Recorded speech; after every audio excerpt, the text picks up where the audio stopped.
Hi everyone, happy to have you join me today for The Chosen Season 4.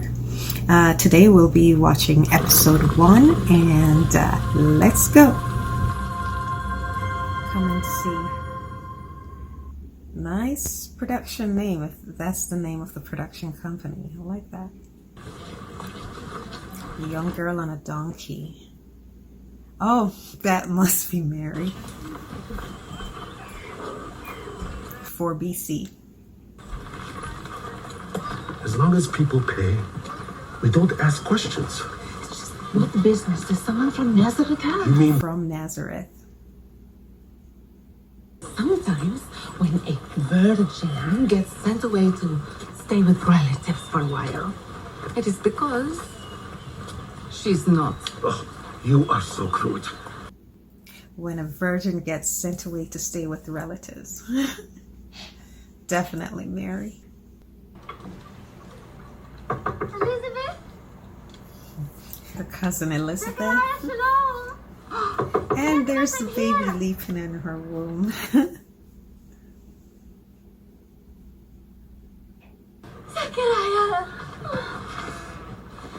And he's mute. He didn't believe the prophecy.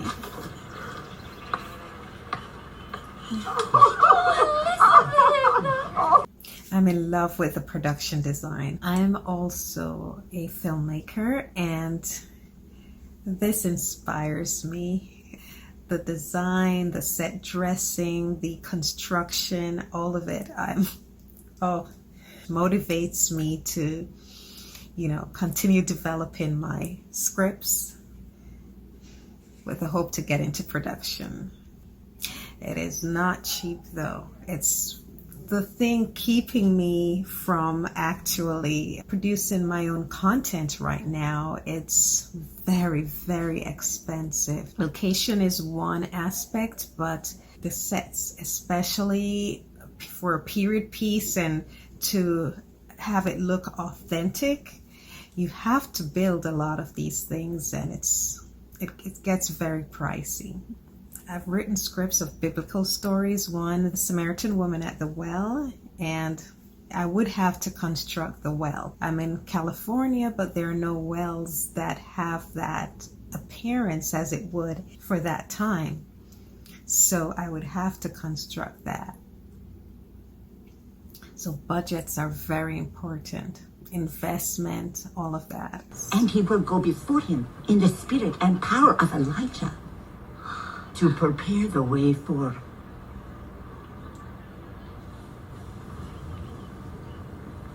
another production that I wanted to do as a short was the conversation between Jesus and Martha about Jesus being the resurrection and the life. I love this, one of my favorite scriptures, and I wanted to do a short film, but it's logistically, writing the script is the easiest part.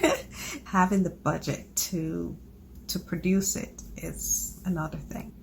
This looks like a dancer. She's being instructed. Dance.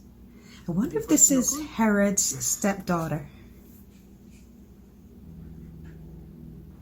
Dancing is such an art form. I can't dance.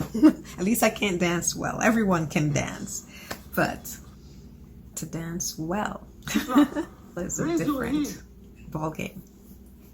Up on your toes.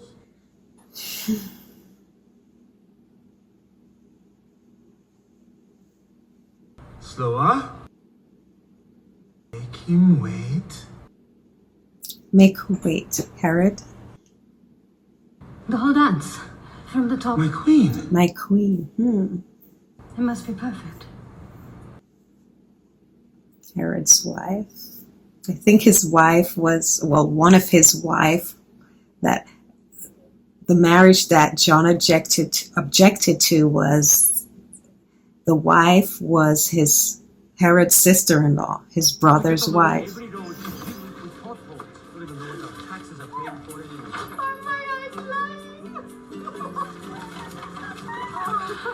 Oh, she's back. I know, but I want to hear everything. Straw between them, okay? They're not going to break against each other. Ah, Rema! Rema, I forgot her name Rema, when did you get here? from the previous seasons. This will be used in sacrificial offerings as a pleasing aroma to Adonai. Adonai, I love that. It's the sound of it. Adonai means Lord, Master, calling on Adonai, the Lord. So beautiful. Our Lord is beautiful. So, of course, his titles, his name is beautiful. This lady looks stern. What are you doing here? It's the middle of the day. A man has to explain what he's doing in his own quarters? What are you doing here? A wife has to explain what she's doing in her own quarters. She seems hostile to her husband, whoever she is. So there's a banquet. So I wonder if this is a banquet where the queen's daughter dances for Herod. And Herod makes her a promise, a dance that has fateful consequence to John the Baptist. They just mentioned John. I think so. I think I'm on the right track.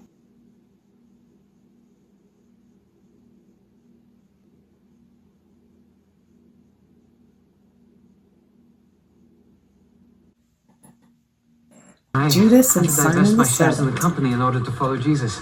I love their locations. Sure, I mean, that's an understatement, but one wise decision only highlights how much practical wisdom I don't have. Like, This production I'll is wash clothes. very well done. From the sets, the costumes, everything. I'll take the garment out. So happy to see Christian production using fine artisans. To find faults in something you don't understand. There is a lesson in everything he shares and asks. I find myself a little distracted in this scene, though.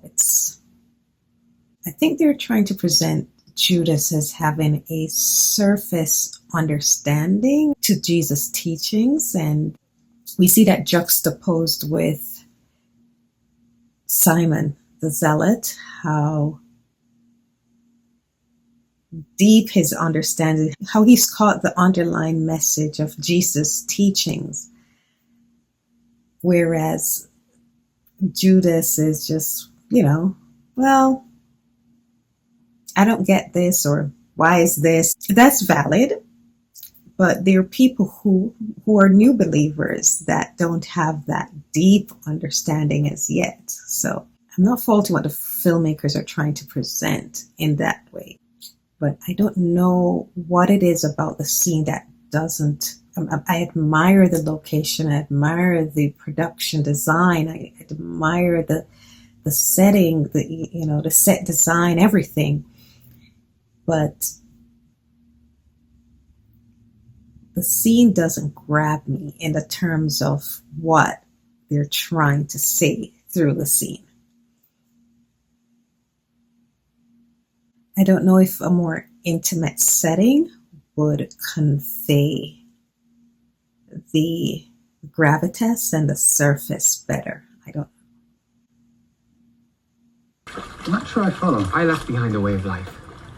And even though I'm living radically different than before, I just can't stop seeing how we could be doing things faster and more efficiently. Were you asked to run it more efficiently? No, just to keep the purse. Then keep the purse. But Z. And if he is to fulfill Isaiah's prophecy that the mountain of the Lord's house shall be established on top of the mountains and be exalted above the hills and all nations flow to it, it's time to move faster. He won't be king by amassing no resources or power. It's unheard of. He is unheard of.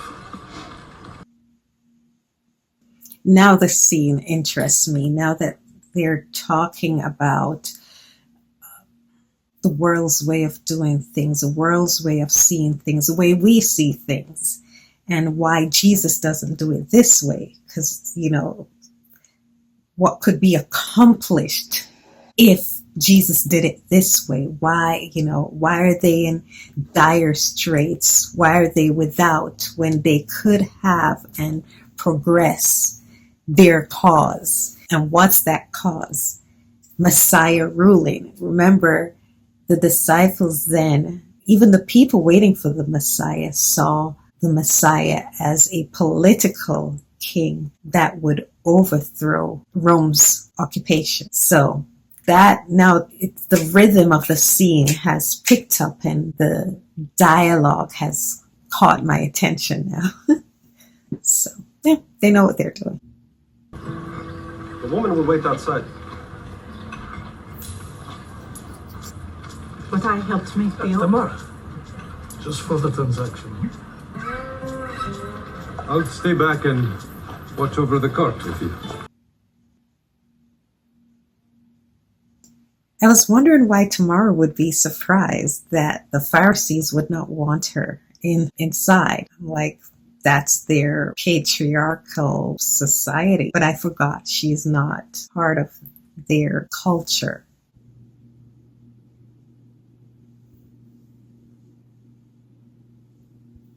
They're preparing for the banquet, Herod's banquet.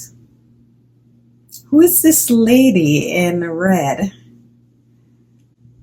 Maybe she's a friend of John's. She seemed very concerned about John. Queen Herodias. Queen Herodias. I believe we are yes. ready. Do you believe my marriage to the king is wicked? Of course not. Do you believe I should be returned to that pauper Philip in his meager Judean territory?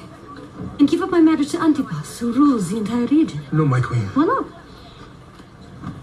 If the baptizer's comments in front of the whole royal court were just an insult, as you put it, why not endorse him? Perhaps I should just ignore this little insult and allow for the entire region to publicly rebuke all of my decisions. I apologize, my queen. I would work with Salome right away. I don't think I like this addition. The woman, the character who is concerned about John. I think the story of John and his imminent death could be told without this woman. I find her at the moment distracting. I think we could have visited John in prison. The scene before with Herodias expressing her anger and desire for vengeance against John was enough, leading into us seeing John in prison, where the things he said as he passed the woman could be said while he was, as we see him in the dark, in the dungeon, and have him express this, even speaking because the guards are there. He could be speaking to the guards. He could be speaking to himself. He could be praying. The utterance could be done without that insert of that woman. I didn't think it served urgency and the gravity and the solemnness of the scene. This little village, this little coastal town, looks a little modern. It doesn't make me think of the region. There's just something a little modern or European about it. This is the first set design I'm seeing so far that I'm a little iffy about. I was wondering, why don't these two get together? Then he mentioned her father, and I remember there was some objection there. I did forget some things. So, where's Jesus? I love the disciples and I love the characters, but I'm here for Jesus. Aren't we all? I miss Jesus.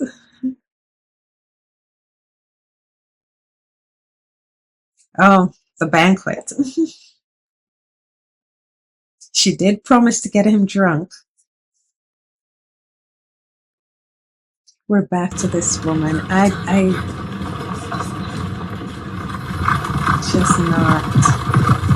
don't think she's a necessary addendum to this story. Story's powerful enough without her perspective to help our perspective.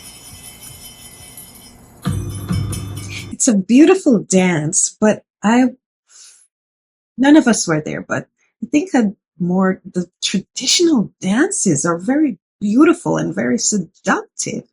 And I think that would entice Herod. On top of that, the daughter's beauty, which sort of shows the seediness of Herod's character. What do you think? Do you think this dance fit with the story? John. Per God's command, his name will be John. See how resonant that is? John in the darkness. John sees that object that he knows is there to take his life. How that seed resonates with emotion, with pathos, with tension. That's what I was talking about earlier. That the player in the story is enough. So the woman is on her way to tell someone of what's to become of John. Why do we need to pivot from her? What I would do is pivot from John to the banquet. Jesus. I missed him. Jesus the Nazarene. He's getting the news about John. The lamb. Oh, so the woman went to tell John's former disciples, the disciples that are following Jesus now. So that was her role, but it's okay, but I didn't think it was necessary. I think just like how one of John's disciples told Jesus, one of his disciples could have told Andrew and Philip. Well, that was the episode. Very well done, very well produced.